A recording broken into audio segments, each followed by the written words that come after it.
মাসও হয় নাই টাকাটা ধার দিছস। তো 2 সপ্তাহ আগে আমি জুরাল ব্যাগ সুপার ব্যাগেরটা লিজ দিলাম, আমারও সুপারির ফুরকিও ফুটে নাই, আর তুই চলে আইসস টাকা নিতে। ভাইজান বেশি দরকার না হলে তো চাইতে আসতাম না। তো এতই যদি টাকাটা দরকার তাহলে আমার দিতে গেছে 1,000 টাকা। আমি বুঝতে পারতেছি না এই সমস্ত চিন্তা ভাবনা মাথায় আনতেছে কি। হ্যাঁ, সুখে থাকতে ভূতে কিলাই না।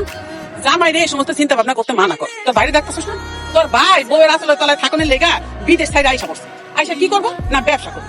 আরে বাপ রে বাপ, এমন ব্যবসা করছে, ব্যবসা কইরা বউরে একেবারে বিশাল রাজপ্রাসাদ বানাই দিছে। বুঝছো, ভালো মন্দ বাজার কইরা খাওয়ানোর 2 পয়সা মুরত নেই।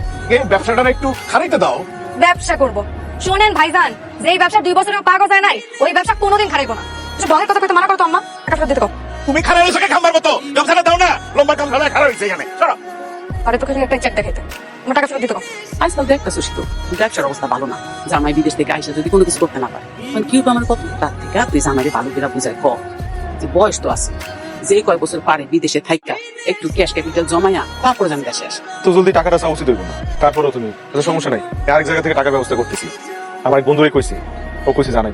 আমি কি কই, আপনি এখানে ব্যবসা করার চেয়ে আপনি আরো কয়েক বছর বিদেশ থেকে আসেন। বিদেশে থাকা কিছু পুঁজি করলেন, কিছু টাকা পয়সা করে, তারপর নয় ওই টাকা পয়সা দিয়ে এখানে ব্যবসা করলেন।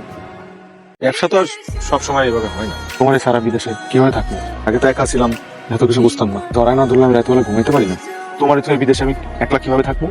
তুমি ভালোবাসো না আমারে? সেটা আমাকে ভালোবাসায় আল্লাহ আমাকে কোনো না কোনো একটা ক্ষতি করে দিব।